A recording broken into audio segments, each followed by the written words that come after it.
तो मोक्ष कहां से होगा।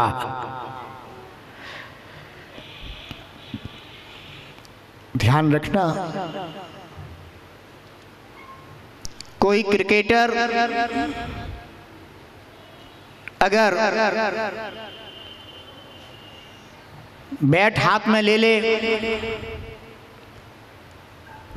पैड आदि बांध ले और कहे कि मैं क्रिकेटर हूं, पर उसे क्रिकेट का कुछ भी नॉलेज नहीं हो, तो क्या वह क्रिकेट का खिलाड़ी कहा जा सकता है? नहीं कहा जा सकता ना। केवल बाहरी क्रिकेटर का रूप धारण कर लेने से कोई क्रिकेटर नहीं बन जाता। उसे क्रिकेट के गुण भी आना चाहिए, और अगर गुण होंगे उसमें तो उसका वह क्रिकेटर का रूप धारण करना भी सार्थक होगा। ऐसे ही आचार्य भगवंत कहते हैं कि तुम्हें रत्नत्रय में आत्मा उसका जब तक स्वरूप पता नहीं है, बोध नहीं है, ज्ञान नहीं है, तब तक मात्र ये पिछी कमंडलू रूप जो तुम्हारा वेश है, यह मोक्ष मार्ग नहीं हो सकता, यह साधु मार्ग नहीं हो सकता, यह साधुपना नहीं हो सकता। बंधुओं, यद्यपि जिसने दिगंबर मुद्रा धारण की है, जिन मुद्रा धारण की है, और पीछी कमंडलू भी धारण किया है, भले उसे आत्मज्ञान ना हुआ हो तो भी उसका वह वेश भी सामान्य जनों के द्वारा पूज्य रहता है। ये बात हमेशा ध्यान रखना, क्योंकि सामान्य जन उसे जिन मुद्रा समझते हैं, अरहंत की मुद्रा समझते हैं, और वो उस मुद्रा को देख करके अरहंत मुद्रा की वंदना करते हैं। किसकी वंदना करते हैं? अरहंत की मुद्रा की वंदना करते हैं। कोई कहे तो क्या ऐसे द्रव्यलिंगी मुनराजों की वंदना करने पर हमें जिन मुद्रा की वंदना का फल प्राप्त नहीं होता? होता है। ध्यान रखना बंधु, क्योंकि आपके भावों में अरहंत की मुद्रा की ही वंदना है, और जो भावों में होता है फल उसी का प्राप्त होता है। आपको शायद पता हो, भगवान महावीर का जब समोसरण लगा तो उनके समोसरण में एक श्रोता था जिसका नाम था महाराज श्रेणिक।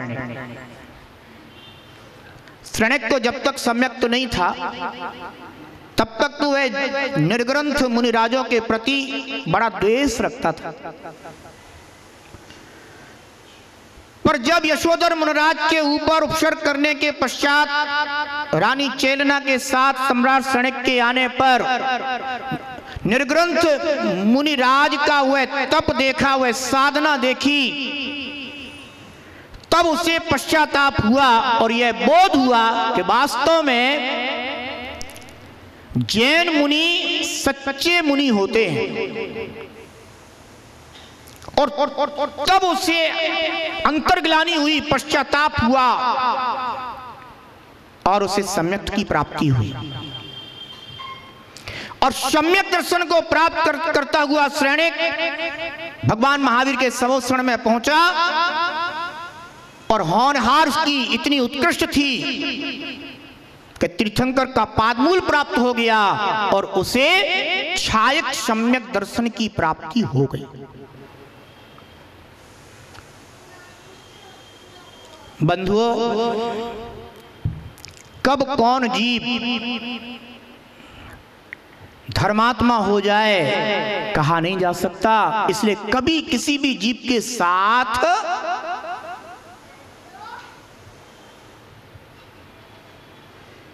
दुर्भाव नहीं रखना चाहिए। अगर कोई सम्यक समीचीन मार्ग पर भी ना हो तो भी वह करुणा का पात्र है। उसके विषय में यह भावना करनी चाहिए कि हे जनेंद्र देव, इस जीव को भी आपके द्वारा बताया हुआ समीचीन मार्ग धर्म प्राप्त हो, पर कभी उसकी निंदा नहीं करना चाहिए, कभी उसे बुरी दृष्टि से हे दृष्टि से नहीं देखना चाहिए, क्योंकि ये धर्मात्मा का लक्षण नहीं है। धर्मात्मा का लक्षण तो ये है कि मैत्री भाव जगत में मेरा सब जीवों से नित्य रहे। मैत्री भाव जगत में मेरा सब जीवों से नित्य रहे। यहां यह नहीं कहा गया कि सम्यक दृष्टि जीवों से हमारा मैत्री भाव रहे, ये नहीं कहा गया कि मिथ्या दृष्टि जीवों के साथ हमारा बिल्कुल भी मैत्री भाव ना रहे। अगर ये भेद आ गया तो समझ लेना कि इस जीव में धर्मात्मा का लक्षण नहीं। धर्मात्मा जीव एक साधु परमेष्ठी होते हैं ना, एकेंद्रिय जीव से लेकर के पंचेंद्रिय जीव पर्यंत सब जीवों के प्रति उनके हृदय में क्षमा भाव रहता है। रोज प्रतिक्रमण करते हैं, रोज मन से वचन से काय से एकेंद्रिय से लेकर पंचेंद्रिय पर्यंत जीवों से क्षमा मांगते हैं। अब विचार करना, एकेंद्रिय जीव क्या सम्यक दृष्टि है? अरे सम्यक दृष्टि जीव तो बहुत थोड़े,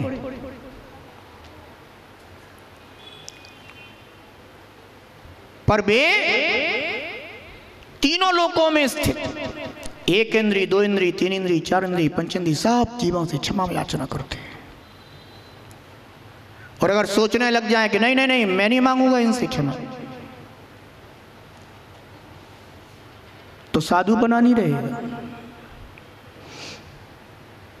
तभी तो वीतरागी कहलाता है। और एक में राग और एक में द्वेष, काय के वीतरागी? ध्यान रखना। निर्ग्रंथ मुनिराज किसी में राग द्वेष नहीं करते।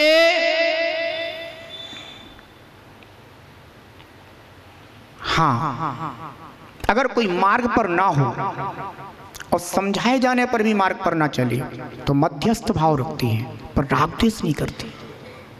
इस साधुओं का स्वरूप होता है। और अगर साधु को राग द्वेष का भाव आ जाए तो फिर साधु नहीं रहता, केवल भेष रह जाता है, अंदर का स्वरूप नष्ट हो जाता है। महत्व अंदर के स्वरूप की है, बाहर के स्वरूप का महत्व नहीं है। तो जो श्रेणिक था उसे क्षयक समर्शन हो गया। एक बार श्रेणिक के सम्यक दर्शन की चर्चा इंद्र सभा में हुई कि श्रेणिक पक्का सम्यक दृष्टि जीव है, उसके लिए कोई डिगा नहीं सकता श्रद्धा से। तो जो देव होते हैं ना,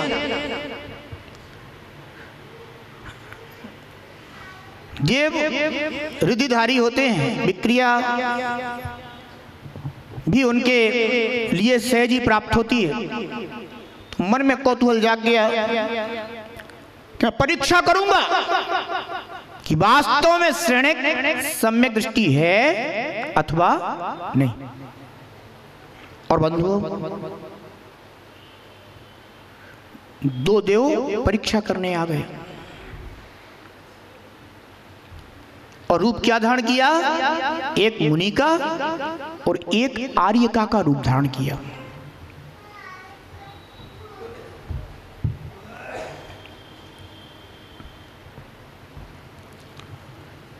जिस रास्ते से सैनिक वन विहार करके लौट रहा था, उसी रास्ते में एक तालाब के किनारे मुनिराज पिच्छी कमंडलू रखे हुए हैं और हाथ में बंसी लिए हुए और तालाब में डाले हुए मछली पकड़ रहे। समीप में आरिका बैठी है जो गर्भिणी है। सैनिक के सैनिक आगे आगे चल रहे थे, उन्होंने ये सब देखा तो लौटकर आए और सैनिक से बोले, महाराज रास्ता बदल लीजिए, आप यहां से आगे ना बढ़े। तो सैनिक ने पूछा कारण क्या है? तो बताना पड़ा। सैनिक जाता है, देखता है कि अहो मुनि और आरिका, देखो साक्षात दिख रहा है। अभी तो बहुत से लोग तो आज के समय में बिना देखे ही, बिना निकट आए ही, दूर से ही वो कह देते हैं साधु थोड़ी ना। वे इस बात का परिचय देते हैं कि ये श्रावक नहीं है। ध्यान रखना, इनमें सम्यक तो नहीं है। वे श्रावक सम्यक तो विहीन है। श्रावक तो श्रेणिक है।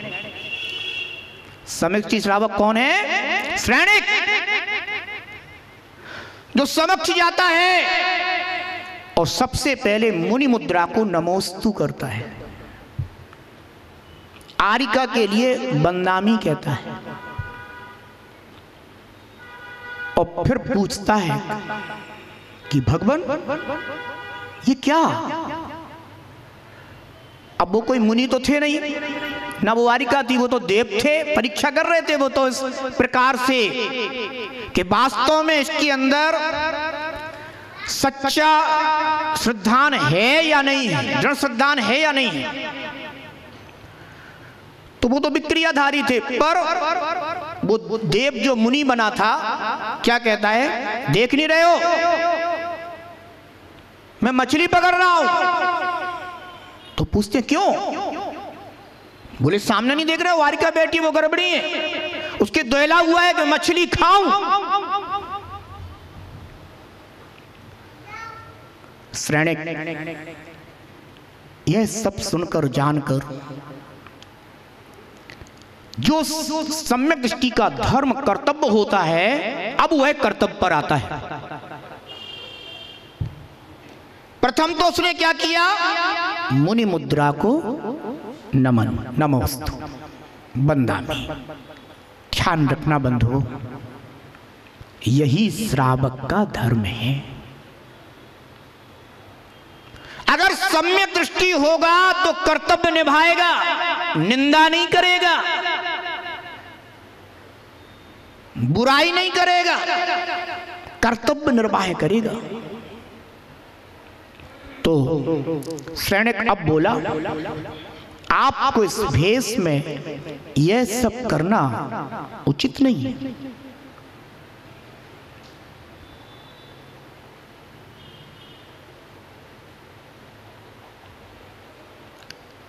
कहां तो यह महान जिन मुद्रा, निर्ग्रंथ मुद्रा, और कहां आपका यह कार्य?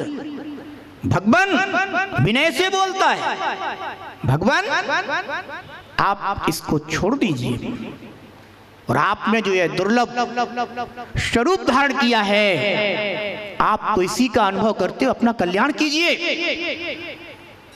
और रही बात आरिका की, तो इन्हें हम अपने राजमहल में ले जाएंगे और 9 माह पश्चात प्रसव होने के बाद ये पुनः अपना आरिका का स्वरूप धारण करके अपना कल्याण करें। ध्यान रखना, दोनों के दोनों मुनि और आरिका राजमहल पहुंच जाते हैं।